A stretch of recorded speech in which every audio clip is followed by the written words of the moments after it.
నమస్కారం అండి. నా పేరు డాక్టర్ శ్రీనాథ్. నేను రెనోవా హాస్పిటల్ కంపెనీలో కన్సల్టెంట్ న్యూరో సర్జన్‌గా పనిచేస్తున్నాను. ఇవాళ మీ ముందరికి ఫంక్షనల్ న్యూరో సర్జరీ అనే టాపిక్ మీద మాట్లాడడానికి వచ్చాను. ఫంక్షనల్ న్యూరో సర్జరీ అంటే ఏదైనా మెదడులో ఉన్న భాగం ఒక తన పని తను సరిగ్గా చేయనప్పుడు దానికి తగ్గ ట్రీట్మెంట్ చేసి దాన్ని నార్మల్‌గా పనిచేసుకోవడాన్ని మనం ఫంక్షనల్ న్యూరో సర్జరీ అంటాము. సాధారణంగా ఫంక్షనల్ న్యూరో సర్జరీ మొదలైంది మూవ్‌మెంట్ డిసార్డర్స్ అంటే పార్కిన్సన్స్ లేదా వణుకుడు రోగాన్ని ట్రీట్మెంట్ చేయడానికి ఈ ప్రప్రథమంగా ఈ టైప్ ఆఫ్ ట్రీట్మెంట్‌ని మనం వాడటం మొదలైంది. కాలక్రమేణా ఈ ట్రీట్మెంట్ అనేది వేరే వ్యాధులు అంటే ఎపిలెప్సీ గానీ, లేకపోతే సైకియాట్రిక్ ప్రాబ్లమ్స్ అంటే అబ్సెసివ్ కంపల్సివ్ డిసార్డర్స్ కానీ కూడా ట్రీట్మెంట్ అనేది మనం చేయగలిగిన పరిస్థితులు ఇప్పుడు ఉన్నాయి. ఈ ఫంక్షనల్ న్యూరో సర్జరీగా ప్రప్రథమంగా మాట్లాడాల్సింది మనము పార్కిన్సన్స్ డిసీజ్ ట్రీట్మెంట్ అంటే వణుకుడు రోగం డిసీజ్ అనమాట.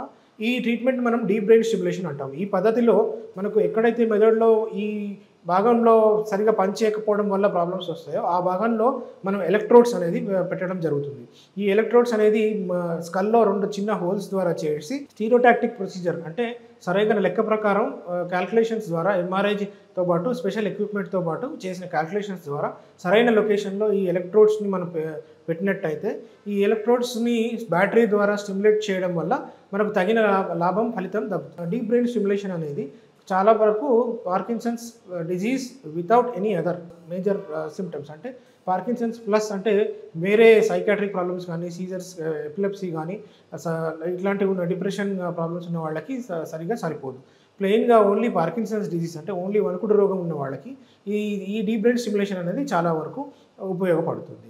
ఈ డీప్ బ్రెయిన్ స్టిమ్యులేషన్ అనేది న్యూరాలజిస్ట్ ప్రధానంగా మెడిసిన్స్ ద్వారా ట్రీట్మెంట్ అనేది కుదరనప్పుడు చాలా సంవత్సరాల మీద ఈ మెడిసిన్స్ కాలక్రమేణా పనిచేయడం తగ్గినప్పుడు ఈ డీప్ బ్రెయిన్ స్టిమ్యులేషన్ అని మనం వాడుకోవచ్చు.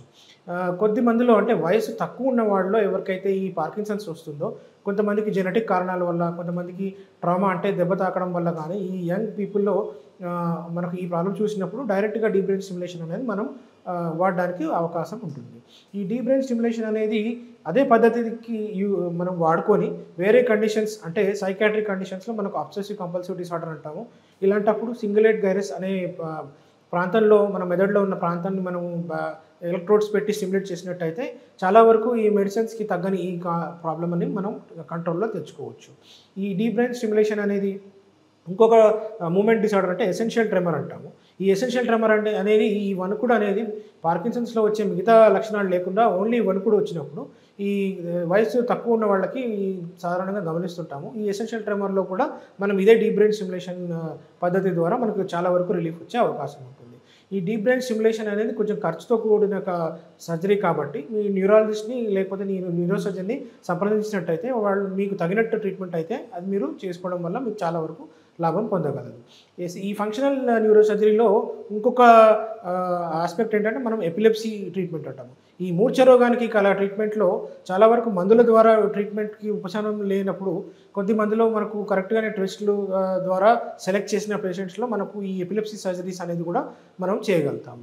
ఈ ఎపిలెప్సీ సర్జరీలో వేగల్ నర్వ్ స్టిమ్యులేషన్ అంటే మెడలో ఉన్న 10th క్రేనియల్ నర్వ్ అనేది వేగస్ నర్వ్ అనేది ఉంటుంది.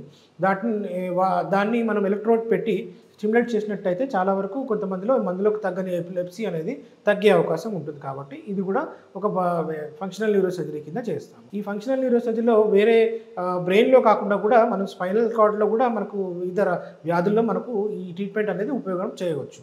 ఈ హెరిడిటరీ స్పాస్టిక్ పారాప్లీజియా కానీ సెరెబ్రల్ పాల్సీ కానీ ఇలాంటి వాటిలో కూడా మనకు ఈ స్పైనల్ కార్డ్ మీద ఎలక్ట్రోడ్స్ ప్లేస్ చేయడము, ఈ స్పైనల్ కార్డ్లో ఇంట్రాథికల్ బ్యాక్లోఫెన్ పంప్ అనేది పెట్టినట్లయితే మెడిసిన్ డైరెక్ట్గా స్పైనల్ కార్డ్ మీద వదిలినట్టయితే ఈ స్పాస్టిసిటీ అనేది ఈ కార్డులో బిగుతుదనం అనేది తగ్గేటట్టు మనం చూసుకోగలుగుతాము.